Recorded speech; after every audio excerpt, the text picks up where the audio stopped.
All right, y'all. Good morning. How's everyone doing? Woo! Welcome to the cloudiest day in Austin. I think it might be better weather in Houston, as one of the few Houston maxis here. Before we get started, we'll just all go and introduce ourselves, but really want us to kind of anchor on a couple takeaways from this conversation, right?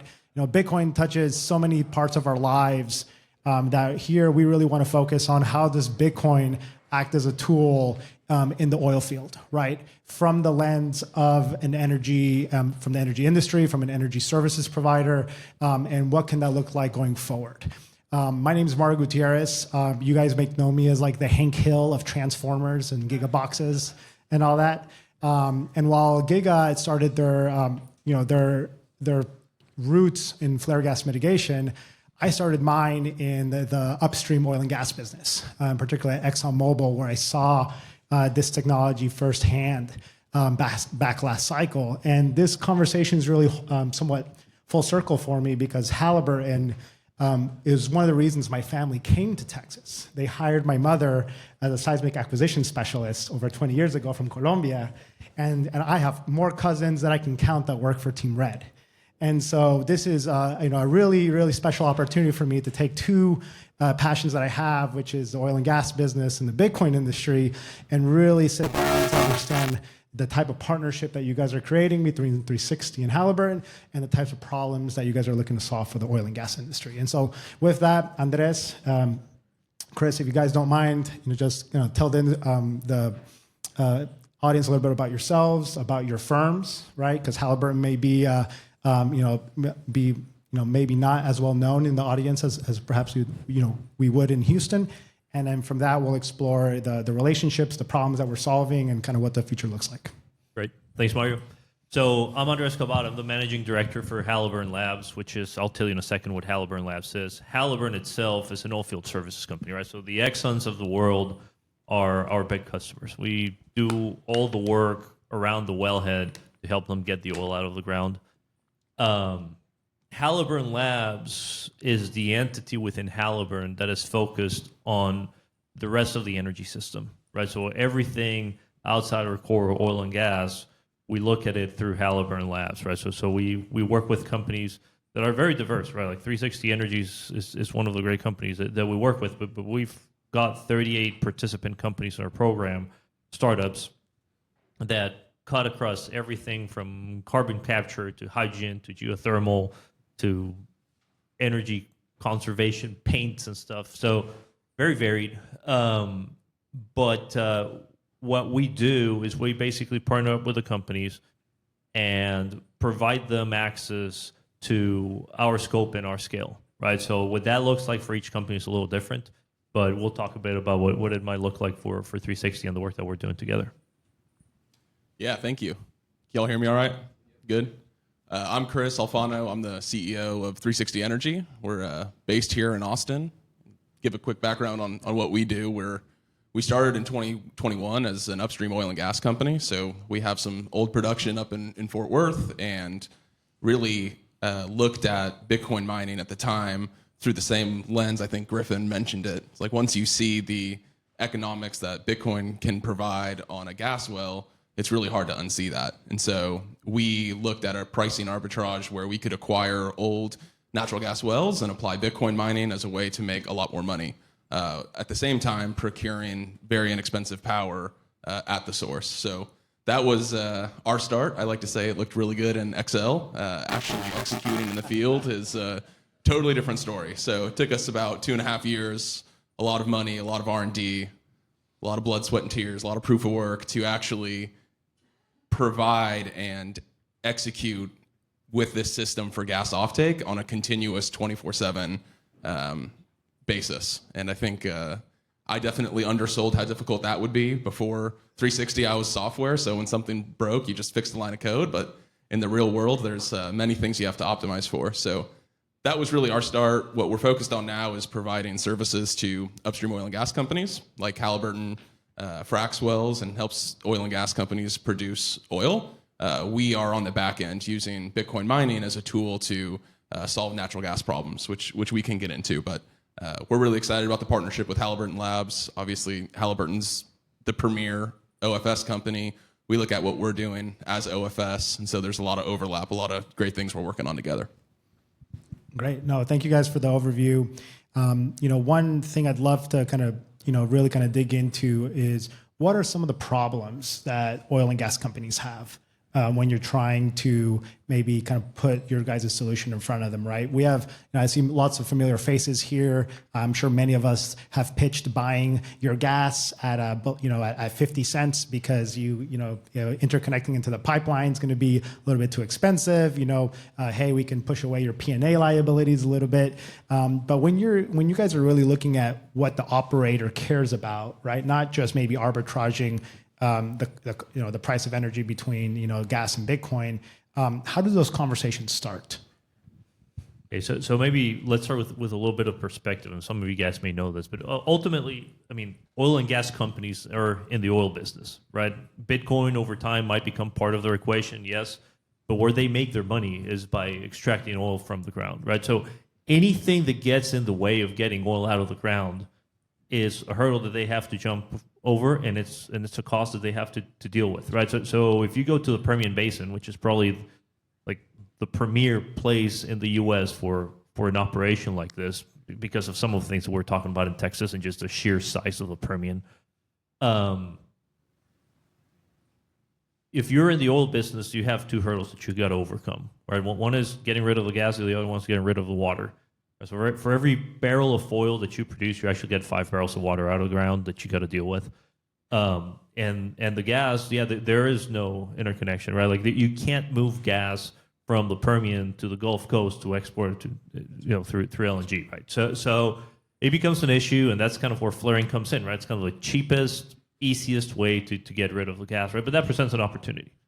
That presents an opportunity because the volume of gas available is very large. But these guys are thinking about it in terms of nothing that I do here can in any way disrupt the flow of my oil, right? So the level of reliability that's required to be able to convince a Diamondback or an Oxy or an Exxon that, hey, you should go put something here on your site to deal with the gas other than flaring it has to be like above and beyond what one might think in terms of reliability. Right. So just the cost of flaring is digestible. The risk of potentially disrupting flow assurance, which is the term, right, is kind of the main bogey to solve. Yeah. If you have to shut in a well because you can't mine the Bitcoin, you're gone. Yeah. Look, I think make no mistake about it. These big oil and gas companies don't care about Bitcoin. They don't care about Bitcoin mining. It's still, Bitcoin's 15 years old. It's a multi-trillion-dollar asset, yes, but that's not why oil and gas companies are working with 360. I would venture to guess that's not why Halliburton Labs made the investment in our company, right? It's about solving gas problems. And if you're in the middle of the Permian and you're flaring gas, you're getting $0 for that. But more importantly, you might not be able to produce the oil. And if you're producing, 100 barrels of oil, that's, you're talking 500 grand or so a month of revenue. And so you have places and pockets where that gas is stranded. There are no pipelines. Unlike oil and water that you can truck out anywhere, like gas you can't. And so if there is no pipeline to get it out, that's a problem. And so being able, and Bitcoin mining is so unique in its ability to satisfy that problem and really help these oil and gas companies drill more wells, drill wells faster, keep wells producing so they can get the oil. Bitcoin mining, unlike AI or any other data center application, can run anywhere in the world on Starlink. So you don't need infrastructure. It's perfectly interruptible. So if you do have downtime in the well or the generator, you're not getting penalized. Like Bitcoin mining as a gas offtake solution is really what these guys care about. We could be powering with our generators that power the data center. We could be powering anything. They don't care. It's about how can we destroy the gas and capture the gas on site so that we can produce oil. And that's what we provide, is a turnkey service to capture gas and monetize that on location through Bitcoin mines. Right. No, it's it's been really, really interesting to see how that dynamic has really evolved, right? Especially with, while we are, the energy, technology leader here in Texas and, more specifically Houston, there's no more difficult problem that's being solved in the energy world than in Houston.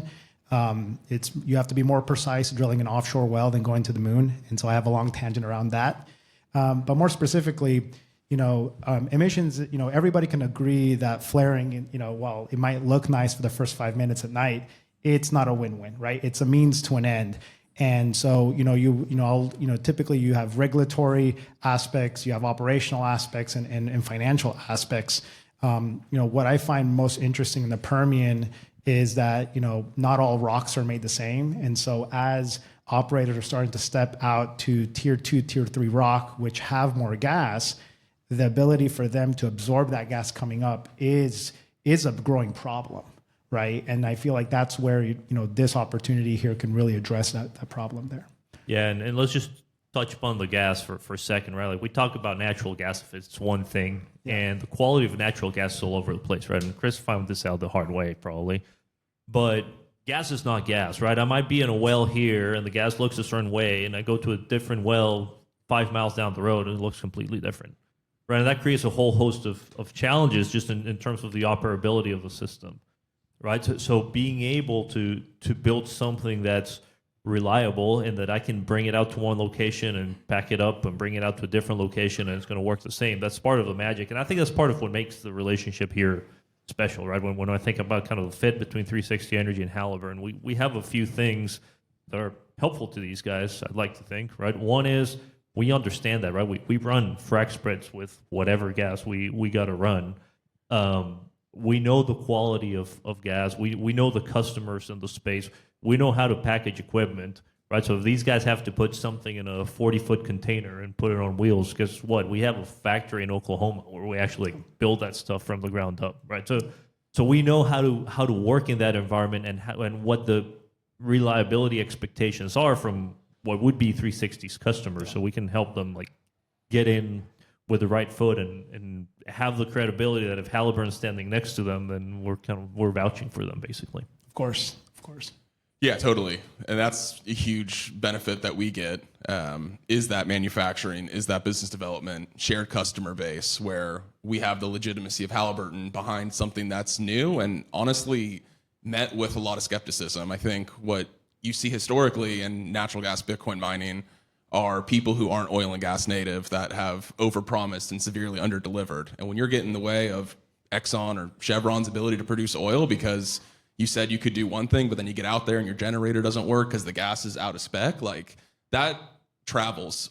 Just like Austin is a small town, everybody knows each other. Oil and gas is a very relationships-driven business. Everyone knows everybody. And when some fly-by-night shop shows up with used equipment, expecting this to be like I expected it in 2021, because it looks great in Excel, like that creates a really bad impression. So we've been really happy with our ability to service big oil and gas companies with industry-leading uptime, having really great infrastructure that can mobilize, demobilize quickly to capture a wide range of gases, and then you pair that up with Halliburton that just pours gasoline on the fire and I think you guys have almost 2 million square feet of manufacturing in Oklahoma.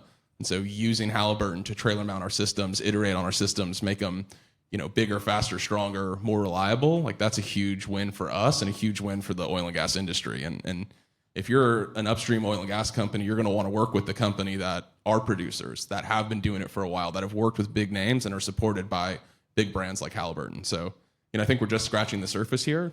This technology should be on every oil and gas pad, especially the ones that are flaring. And so it's really trying to create that snowball effect. And, this Halliburton partnership for us is a big chunk yardage play that, gets us closer to that vision. And Chris, perhaps walk us through, what does a day in the life at 360 look like? I'm sure you have your relationships in the space, you have your operations going. When you get that call, is it usually somebody that's about to go drill a well? Or is it somebody that maybe is coming up on flare limitations and needs a solution yesterday? Which one's more common? Man, it never ceases to amaze me, the wide range of applications. And I'm speaking about Bitcoin mining in general, and then I'll bring it back to oil and gas. Like what Bitcoin mining is, it's a way to monetize energy anywhere in the world and turn that into value, right? And so I think that's what's so unique about it. Any power plant, any solar farm, any grid, there's a way you can turn excess power or excess energy into revenue. For us at 360, you think about natural gas, like the range of opportunities is like, we have the largest private oil and gas company in the U.S. out of Houston. They're sitting in New Mexico right now where they can't flare, and they have 500 barrels of oil shut in behind pipe. That's multi-million dollars of revenue per month that they can't get out of the ground because they don't have a solution for gas. Like, that's a call you get and say, I need you here yesterday. How quickly can you get here? All the way to landowners in West Texas that have these expansive ranches in the Permian where they're just sick and tired of their hydrocarbons getting produced and burned for nothing, or sold into the Waha West Texas market, which pays you $- for your gas. We an astronomical amount of gas. We're working on this deal with a landowner, and they represent 25% interest in the wells, and they got $750 last month on their gas, and it's enough gas to power 10 megawatts of Bitcoin mining. So again, it varies. Some are long sales cycles, some are, hey, we need you yesterday. And a lot of our job really is about educating, because most oil and gas companies are vaguely familiar with this concept at best. And so doing events like this, working with Halliburton, getting in front of people, it's all about trying to evangelize the market on how this can create positive oil and gas outcomes, not positive Bitcoin outcomes, not positive Bitcoin mining outcomes, really about creating solutions for their natural gas problems to help them produce more oil and reduce emissions. Any comments? No, that was spot on. Great. It's love it, Chris. It's been great to see how kind of the solution has really evolved since we first met a little bit ago. One topic I'd love to cover, particularly since we're sitting here in the Capitol, is what are some of the kind of things that our policymakers should be aware of, right? When it comes to perhaps, I'll mention a couple examples. There's the FLARE Act that Senator Cruz's office has introduced. I know there's similar legislation here at the state level regarding kind of sales tax or tax advantages for finding solutions. Are those parts of the conversations that you guys are having? Are those, what would you like to tell those stakeholders that are, perhaps introducing legislation? What should they be aware of? Yeah. No, I would say really we're hardly talking about that stuff at all with customers. I think Bitcoin mining as an emissions reduction tool, it may be one of the only tools out there that doesn't rely on government subsidies, doesn't rely on carbon credits to be economic. It's standalone economic as it is today. I think the FLARE Act is great. It allows you to write off 100% of the CapEx in the first year. So, if you're making an investment, having that big tax shield is really nice. I would say more broader, there is this country, this state is starved for power with AI and Bitcoin mining and just more electric cars. Like, I would want to see continued, and I think there was a bill last year about dispatchable natural gas generation, and creating some additional incentive, whether it's long-term low-cost debt or some type of subsidy. So, I think we should absolutely be incentivizing reducing emissions and increasing power throughput on the grid. And, with the gigawatts and gigawatts of stranded natural gas that we have in Texas, that's low-hanging fruit that should be greenlit, should get, more relief on air permitting, just to kind of move things faster and faster. So I would say like the environmental aspect, air permitting, and just additional incentives would be good things. Yeah, so a couple things going on there. One is, the FLARE Act and the principle is the right principle in my mind. Most of the large operators are committed to zero flaring. Like, they're going there irrespective of policy, right? And it's going to be kind of the court of public opinion and investors that are going to kind of hold them accountable for that. So that's going to happen, and a lot of them are working on it and making strides, because the technology to do it exists. It's just the cost of doing it, right? So if you have something like Bitcoin mining where, hey, I can actually monetize this problem that I'm solving, it's favorable to me. I think a couple things. One, from a policy standpoint, and one just from a physical infrastructure standpoint. Texas has the friendliest air permitting in the U.S., but it's still beholden to whatever the federal standards are, right? Like, you can only do so much within the federal framework, right? So just understanding what is within the control of the state and what is the Clean Air Act and how does that put limits on where things can go. And then on the physical, like the power demand from data centers, mainly, I mean, the gigascalers in general is enormous, right? So even if we say, hey, we're going, like nat gas is available, we want to burn gas and generate dispatchable energy because it's the most logical path in the near term to do that. You go listen to GE or Novo or one of those outfits, right? Like that are actually making turbines. Like maybe lead time's like 4 or 5 years now to get one. And if you call, you're not even going to get in line, right? They're all spoken for, right? So that the physical realities are also going to pace a lot of what happens at scale, right? So because one thing is, hey, I need a couple megawatts here to power a very localized solution, but if I need 10 gigawatts, I got to go build it out, and that's going to take a long time. No, that's very well said. I think we tend to focus on load growth in ERCOT, and I'm sure we have a lot of exciting ERCOT panels here later today and tomorrow.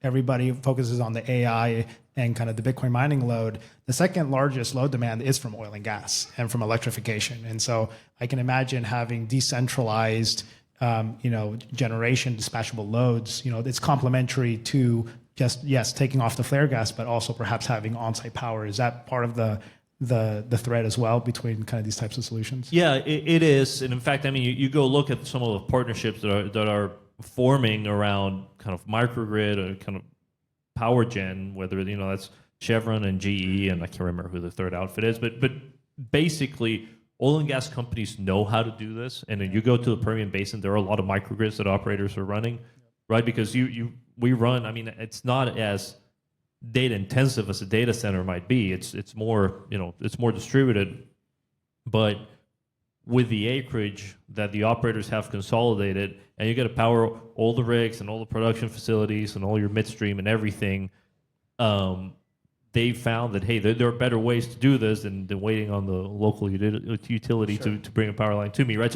So I think they've, and that's not a business that Halliburton is in, but those operators have kind of figured out what's the most economical and fast way of answering those questions. What does the permitting look like, and so on and so forth.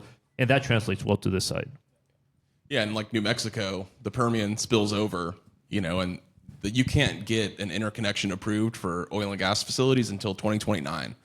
That's the lead time right now. So these operators have to get creative, have to power their own microgrids to solve their own production needs. And so you are seeing a convergence of electrification, oil and gas, and data centers are all kind of merging into one. And I think everybody and their mother, that's a big super major in the Permian, has announced some type of hyperscale data center plan because their gas is stranded or is economically worthless. Well, guys, I want to thank you, for the discussion today. And again, this is almost surreal for me to see this type of announcement and partnership going forward. I hope that my family that works for Halliburton down in Colombia and up in Alberta is perhaps calls me later and sees it in the news.